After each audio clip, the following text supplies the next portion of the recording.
Hi guys, ito pala yung pagkain namin dito sa Bangkok. So may chicken tayo dito.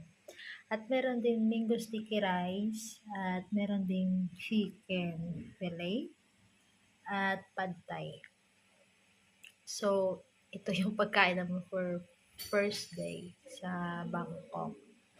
So we'll try this later if it's good. But we tried it before. It's good.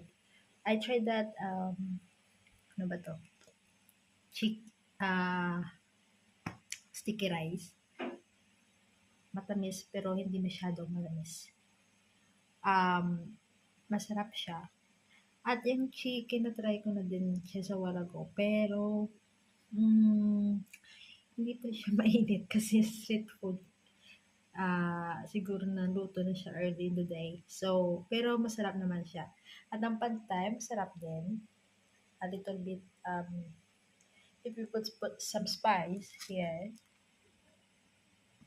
maanghang pero kung hindi okey lang naman.